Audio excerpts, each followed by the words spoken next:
Hi, welcome to Virtual Open House. My name's Heather Mcnair, and I teach honors biology for 9th and 10th grade, as well as year 2 of the IBESS.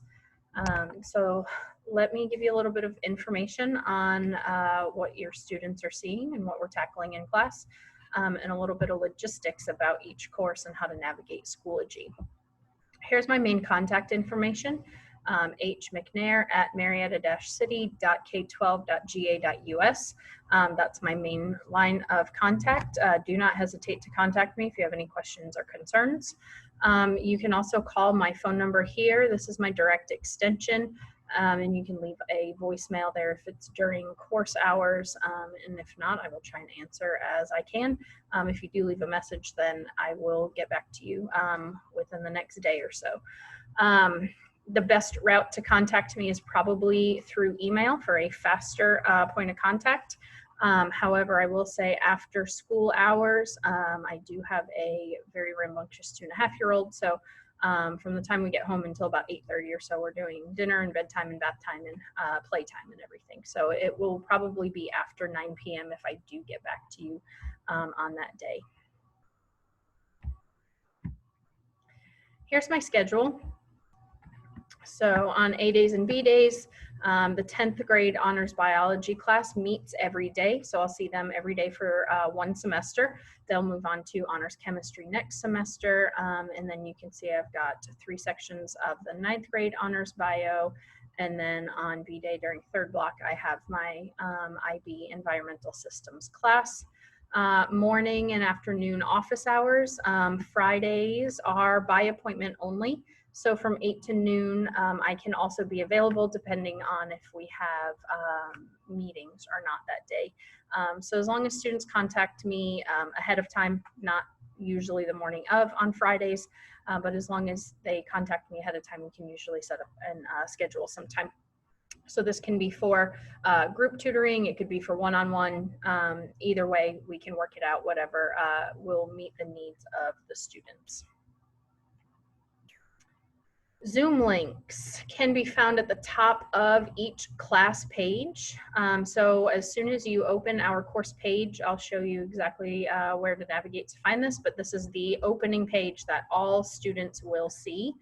And so it lists that same schedule here that we just talked about, and it has the Zoom link right here. So they should just be able to click on that Zoom link and log right in to our class or for virtual office hours. So I haven't had any issues with it thus far, knock on wood, but we should be able to navigate there. So that'll be the first thing that all students see as soon as it pops up in our, no matter what course it is, whether it's the 9th grade course, which is being shown here, the ESS, or the 10th grade bio course. It's the same opening page every day. That's what they see.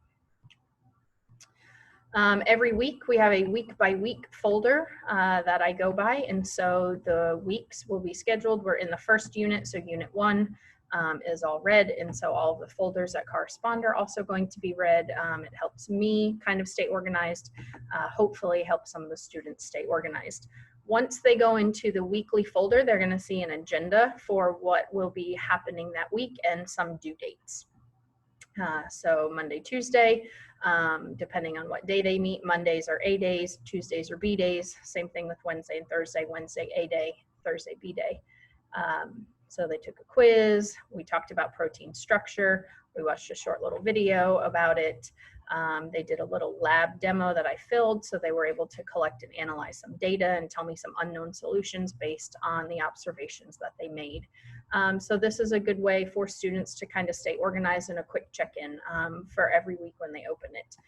Each week is going to be organized. If I have any PowerPoints that go along with it, if students need copies of class notes, they're all posted right here. If I make any short lecture videos, I will also post them here. Classwork is anything that we're doing. So the interaction lab demo, an enzyme video that we watched is all right here in classwork. So any of their assignments that are due will be posted in here. And then any extra helpful videos that we do watch in class, like the protein folding video, we watched this one. So that's posted there. So the weeks have the same structure and outline, just like this. 10th grade and 9th grade honors bio is pretty similar. The 9th grade, I do not see them every day. I see them every other day. So it's a full year course, but pretty much everything's the same.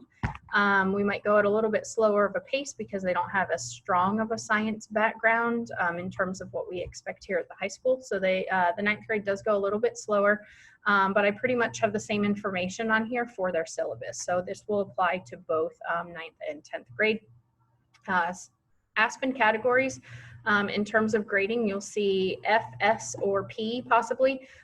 Formative assessments are things to show progress. So as we're working through a unit, these are assignments that I give to see how well they're progressing and kind of understanding the content as we move through it. So these are things like the Edpuzzle videos that they watch outside of class, quizzes that we do, any warm-ups or closers to kind of show me what they might remember from the day before or what they learned in class. But again, it's all used to show progress. So while it does count into their grade, it's not a huge percentage because it's as we're working through the material. Summative is what is used to show mastery. So these are like our unit tests, labs, and our notebooks. So each unit will have an interactive notebook. It's already pre-planned for them. It gets pushed out. And so for the entire unit, there are templates and there are preloaded questions or graphic organizers or different things about the activities we're going to be doing for that unit. So each student has the same set. They can add whatever they'd like in there in terms of notes, but they are required to have the pages that I've preloaded in there for them. And that's what I will be grading at the end of the unit. So these are all the things that show content mastery. So towards the end of a unit, students should have mastered the material and the standards that we've gone over for that unit. And so that's what summative means. So that will have a heavier weight than the formative will. And then progress, you'll see a P in there. And these are assignments with content that students are kind of seeing for the first time, or for them to kind of practice and get used to using certain materials or procedures that we do. So CER is a claim evidence reasoning. And a lot of times this year, a couple weeks ago, was the first time some of the students had ever seen it. So I gave them a couple of practice assignments to get used to writing a scientific conclusion in this way. So basically we have a guiding question. The claim is their answer to that question. Evidence is any of the data that they've gathered. So observations are actual numerical data that they've measured. And then their reasoning is kind of the explanation. So that's the science concepts that kind of go over. So they have to tie the evidence back to the claim using the reasoning. And so it kind of makes it a little bit more simple than trying to just write a big long run-on paragraph for an explanation. This breaks it down into 3 simple steps and hopefully kind of streamlines their thoughts and ideas. So the first couple of CERs I gave them were just for practice, and so I didn't want it to calculate into their grade, but I did want them to see where they would have been in terms of the grading on the rubric for the CER, and then also to see how they're progressing and growing with the different practice. So give them a lot of feedback on the CER so that they can do better and they can improve each time. And so these types of things are like the syllabus. It's important that the syllabus get turned in, but I don't feel like it should calculate into their grade. So that's one of these P or progress grades. So it won't actually calculate into their grade, okay? So this is also a flipped course because we are honors, we tend to dig a little bit deeper into the material. And so I utilize outside class time using Edpuzzles, excuse me, to expose students to the bulk of the content so that when we do get in class, they kind of have a little bit of information on it so that we can actually apply the content.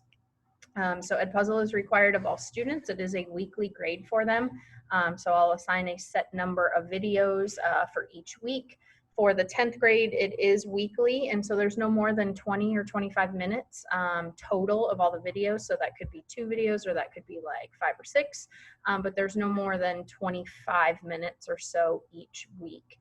And then there's embedded quiz questions in there. So they kind of get graded in a range of how they do there, but each video is only worth 5 points. So it's not meant to be a huge portion of the grade, but it is required that they're viewing these and getting the content outside of class so that when we come inside of class, we can as best as we can virtually kind of apply it, doing some lab demos or virtual labs and things like that. A couple of things to also look at. They will see milestone as something that will be in the grade book, and so that's 20% of the grade. So if you're looking through the syllabus, this is for 10th grade only because I see them every day. They will be taking the milestone in December. So that does count as the final exam. That will be 20% of their grade. So if you're looking at the breakdown on the syllabus, that's where the other 20% is. There are rumblings that they're going to talk about these milestones and whether or not they will be given this year for students in Georgia. I don't know any determination on that yet, so we're treating it as business as usual. So we are considering this as part of our as part of the grade as of right now. When that changes, we will notify you as how that might affect students in the class. Assessments will be given online. Obviously, we're virtual, but at this point, students will be able to use resources like their notebook, and if they choose, they can work with a partner. We haven't fully announced this to students yet because we're not quite ready for our first test, but this will be discussed at length with students.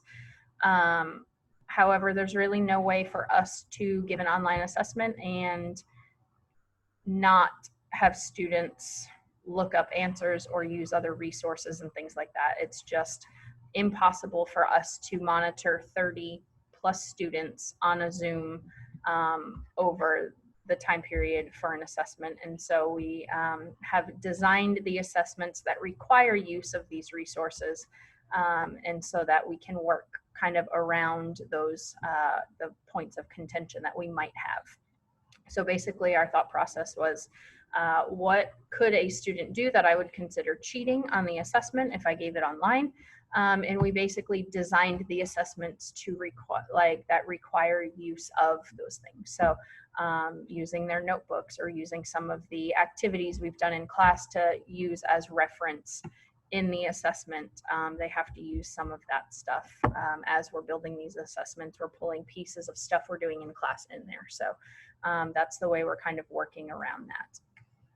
There is no textbook required. I don't use one in class. I don't do anything with chapters or anything like that. So all of my notes that they will need that they can refer back to are posted in the class notes for each week.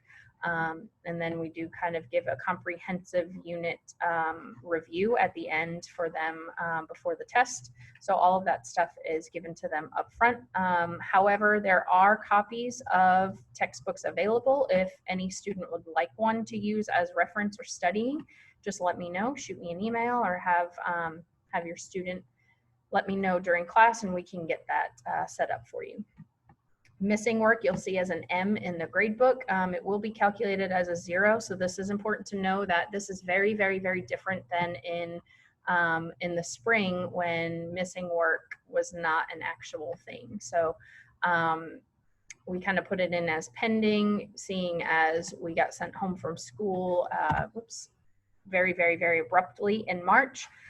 This is different. So even though we are virtual right now, this semester is very different than the spring semester in that missing work will be calculated as a 0. However, our policy for honors bio is that any missing work for that unit can be completed and turned in up until the exam date. So there will be a small penalty for being late. But the exam date within that same unit is the final deadline. After that, then the late work for that unit won't be accepted. And then just a quick note here, Aspen is strictly for grades. None of our course information can be found there. It's going to be strictly on Schoology, and I'll walk you through that in just a moment. 9th grade honors bio, all of the information is exactly the same except this milestone grade. They are still slated to take the milestone, but you don't see anything about it really in the syllabus because they won't take it until May. So again, should that change, then that will be updated. But as of right now, for 9th grade or other classes, there are no final exams. And so we don't have kind of a final exam calculated in for this fall semester. It will be there in spring semester, unless of course that changes for some reason and we don't have milestones this year. but again, we don't know that yet. Everything else is exactly the same for honors bio. IB ESS information, syllabus highlights here. We have formative and summative. This is a senior course, so it is a little, we expect a little bit more of them. They should be a little bit more free in terms of completing work kind of on their own and outside of classes. So with that said, IB sciences have all decided a 50-50 split for formative assessments versus summative. Again, formative is showing progress, and summative is going to be our mastery of content. So you can see the breakdown here as it's listed in the syllabus. Formative are things like quizzes, small classwork assignments, or any kind of group work we have. And then summative are going to be our unit exams, labs, case studies, and then of course the IA. So the IA is a big component of this class. It counts as a third of their IB grade. And so the IA will be completed at the beginning of second semester. It is required of all students per the IB. For our purposes, it will count as 2 test grades. So it is kind of a really big deal for students. IB exams will be held in May. They've already made that announcement. So even though we are virtual and there are lots of uncertainties right now, this is a certainty that the IB exam will be given, and for ESS, nothing has changed. So the IA, and then they have paper 1 and paper 2 is what their IB exam and their IB grade is composed of for this course. So it will be held in May. There are no changes. It's business as usual for us. So I am working through this semester, getting students prepared to start working on the IA come January, February, okay? I encourage parents to stay in the loop and join our Remind 101 groups.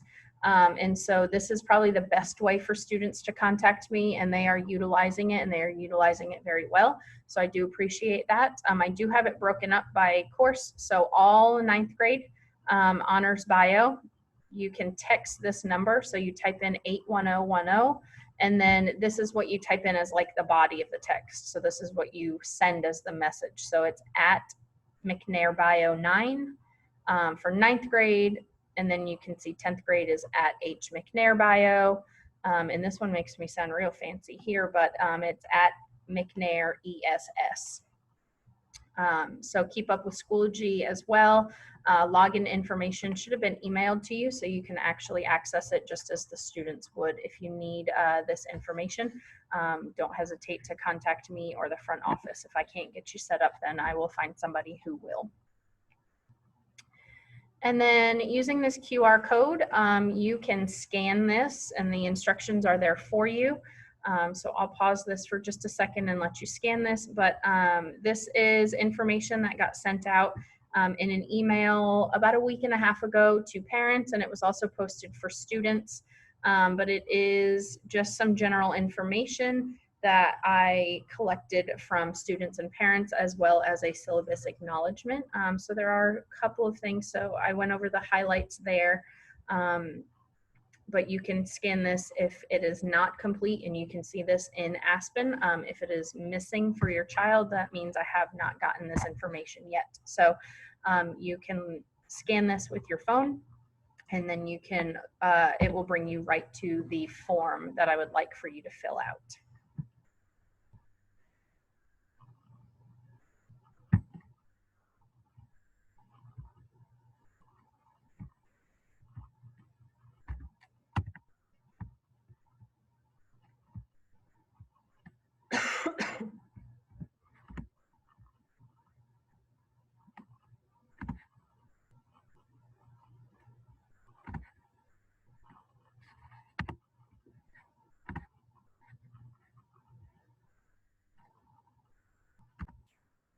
Just a quick navigation through Schoology for you. All of the Schoology pages are set up pretty similarly.